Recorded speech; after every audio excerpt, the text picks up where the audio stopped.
우리가 읽은 16절부터 24절에 등장하는 멸류관이라고 하는 이 단어는 왕이 쓰는 왕관을 상징하는 말이기도 합니다. 다시 말하면 왕이 되고자 하는 자 또는 다른 사람에게 존경을 받기를 원하는 자에 대한 말씀이라고 할 수 있습니다. 특별히 솔로몬은 우리가 읽은 이 말씀 속에서 지혜 그리고 어리석은 자의 이 구별됨을 스스로 자기의 감정이나 자기의 생각을 통제하거나 조절할 수 있는 자로 설명을 합니다. 요즘 계속 신문이나 TV를 통해서 자주 접하게 되는 내용 가운데 하나가 묻지마 살인이나 이런 자기 감정을 통제하지 못하는 그런 사람들에 대한 내용입니다. 점점 많아지는 것 같은 느낌도 들고요. 왜 그랬느냐고 묻는다면 그냥 기분이 안 좋아서 또는 그 사람에게 어떠한 감정이 없어요. 감정이 없는데도 자기의 감정을 조절하지 못해서 사고를 저지르는 이런 내용들을 접하면서 이게 어찌 보면 이 세상의 흐름 가운데 하나인가 아니면 이들의 어떤 분출되지 못한 이런 분노와 감정 조절이 사회가 만들어낸 이런 악인가라고 하는 생각이 들어서 이 부분에 대한 철저한 조사와 또 대책이 필요하지 않겠나라고 하는 생각을 가져봅니다. 택시를 탄 손님이 운전 중에 기사들에게 말할 수 없는 폭언과 또 운전조차 못할 정도의 이 가해를 하는 이런 경우도 왕왕 우리가 접하게 되면서 어떻게 준비를 해야 되나, 어떻게 대비를 해야 되나 라는 생각도 가져보기도 합니다. 왕이 되고자 하는 자 또는 다른 사람으로부터 존경을 받기를 원하는 자라면 먼저 자신의 생각이나 자신의 감정을 조절할 수 있어야 된다라는 내용에 귀를 기울여야 할 겁니다. 16절과 17절을 지역해서 보면 지혜로운 자는 신중하며 문제를 피하지만 어리석은 자는 경솔하고 무모하다. 노하기를 속히 하는 자는 어리석은 일을 행하나 사려 깊은 자는 도발을 참느니라 라고 번역할 수 있습니다. 도발을 당했을 때조차도 즉각적인 말이나 행동을 옮기기 전에 한 번 더 참고 생각한다면 재앙을 피할 수 있다라고 하는 것이 솔로몬의 교훈입니다. 참을 인자에 마음 심자가 많이 들어가죠. 칼 도자도 있고요.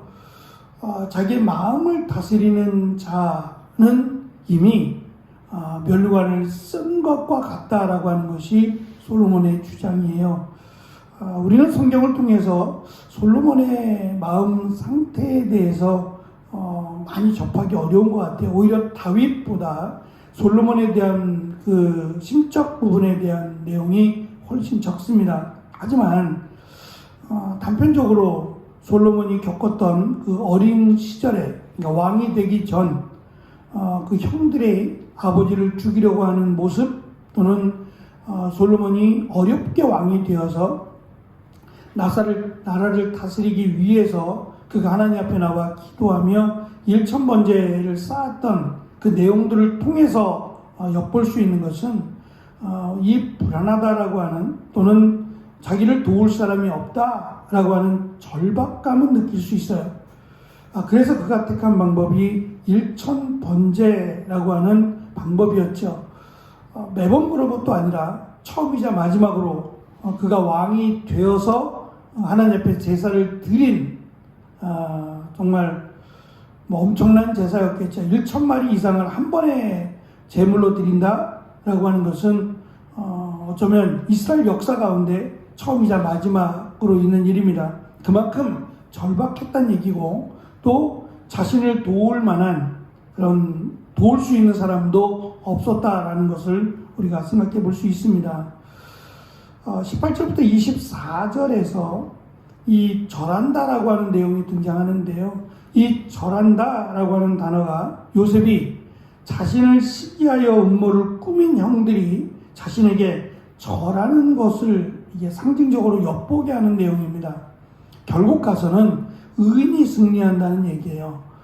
절한다는 얘기는 그 사람에게 속한다는 것이고 그 사람을 섬긴다는 그런 내용입니다.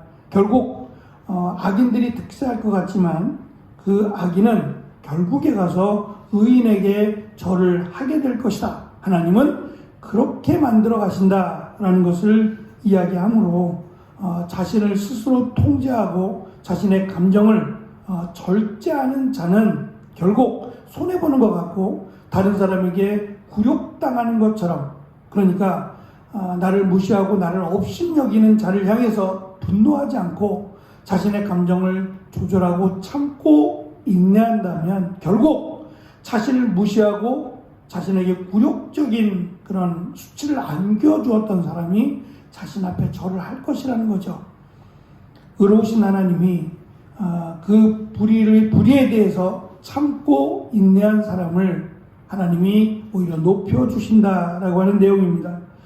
18절의 말씀을 직역하면 어리석은 자는 어리석음으로 치장하지만 슬기로운 자는 지식으로 면류관을 삼는다라고 하는 내용으로 오히려 다른 사람으로부터 무시를 당하고 오히려 화를 내야 마땅한 그가 지식으로 지혜로 자신의 면류관을 삼을 때에 당장은 수치를 당하는 것 같지만 모욕스럽지만 그것이 오히려 자신을 지키고 자신을 더 높이는 이런 결과를 가져올 것임을 강조합니다. 20절과 23절은 부자와 가난한 자를 대조하고 21절과 22절은 인자한 자와 악을 도모하는 자를 대조합니다. 대조하면서 특별히 지혜나 어리석음에 수반되는 보상이 있을 것이다. 그 보상은 면류관이다 라고 하는 것을 연결해서 설명합니다. 본문에서 강조하는 지혜는 빈곤한 자를 불쌍히 여기는 것이고 반대로 어리석다라고 하는 어리석음은 이웃을 업신여기는 것과 연관을 시킵니다.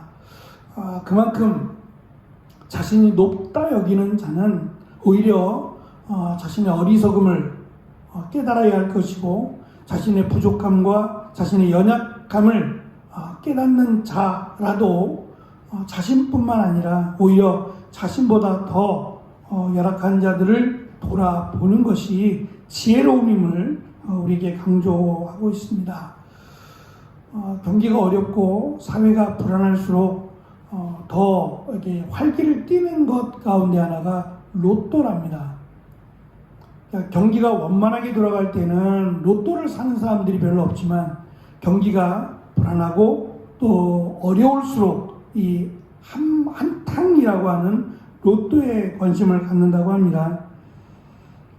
하지만 이 로또에 당첨된 사람 치고 행복한 사람이 많지 않다고 해요. 절대적인 건 아닙니다. 로또에 당첨돼서 행복한 사람도 있어요. 그것을 잘 관리하고 또 잘 사용한다면 뭐 나쁘지 않을 겁니다만 이 대체적으로 굉장히 높은 확률로 로또에 당첨된 사람들이 불행한 경우가 많다고 합니다. 부부가 당첨금 문제로 다투다가 헤어지기도 하고 사기꾼에 속아서 전 재산을 탕진하기도 합니다. 알코올 중독이나 마약 중독에 걸리기도 하고 우울증에 걸리기도 합니다. 도박에 빠져서 빈털터리가 되는 사람들도 많고 정신병원에 입원하기도 한답니다. 그래서 돈벼락이 갑자기 일어난 돈벼락이 졸지에 행복을 앗아가는 날벼락이 된다라는 말을 하기도 합니다.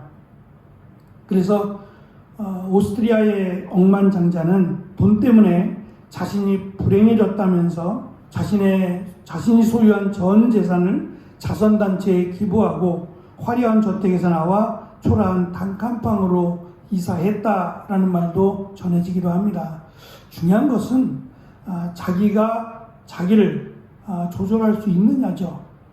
그것을 조절할 수 없는 자에게 돈벼락은 말 그대로 날벼락과 같습니다. 또 자기를 조절할 수 있는 사람이라면 일확천금을, 그러니까 돈벼락을 꿈꾸지 않는다는 거죠. 오히려 자기에게 주어진 것으로 만족이라고 하는 것을 조절할 수 있게 된다는 겁니다. 불행의 씨앗이 되는 이 로또에 관심을 갖기보다는 오히려 부족하지만 연약하지만 자기에 대해서 만족할 줄 알고 또 자기보다 못한 이들을 돌아보는 것, 이것이 솔로몬은 면류관이라고 설명을 합니다.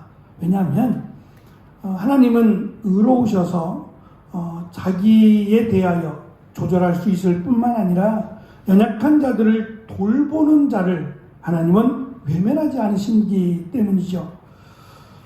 예수님께서 부자 청년이 예수님께 다가와서 어떻게 하면 영생을 얻을 수 있느냐라고 하는 질문을 던졌어요. 어찌 보면 참 아이러니해요.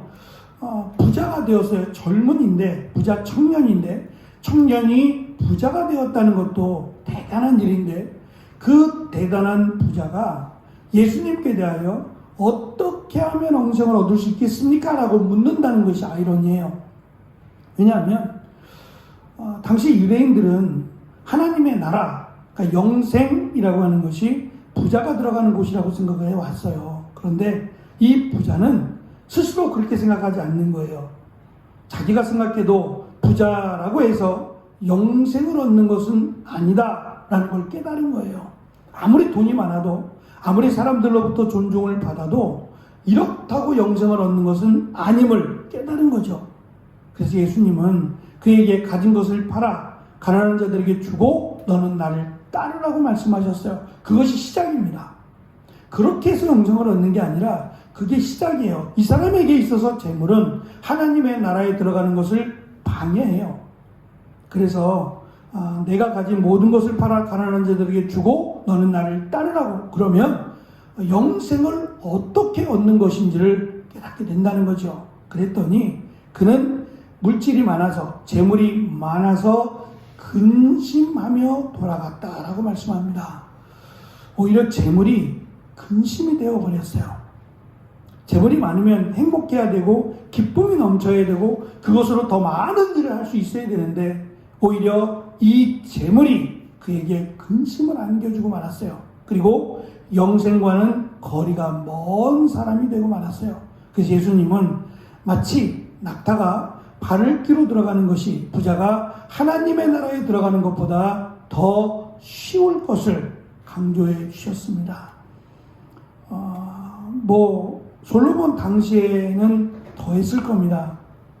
부자가 되기를 소망하거나 왕이 되기를 소망하는 것은 이루 말할 수 없지요. 그러나 그렇게 된다고 해서 의롭게 될 수도 없고 또 하나님의 나라에 들어가지도 못합니다. 오히려 자기 스스로를 돌아보고 자기 스스로에 대해서 만족하고 감사할 수 있다면, 그리고 부족하지만 나보다 못한 이들을 돌아보고 그들을 배려하고 섬길 수 있다면 그것이 오히려 의로운 삶이라고 솔로몬은 강조하고 있습니다. 많아야 도울 수 있는 게 아니라 마음이 있다면 자그마한 것으로도 도울 수 있으리라고 생각합니다. 그래서 나를 조절하고 다른 사람을 돌볼 수 있는 마음, 그 마음이 하나님이 우리에게 주신 은혜의 마음이 아닐까라는 생각을 가져봅니다. 솔로몬은 왕입니다. 퍼주어도 남을 수 있는 왕이지만 과연 그의 삶이 퍼주고 나누어주는 삶이었을까? 라고 질문을 해본다면 그렇지 못했던 것 같아요.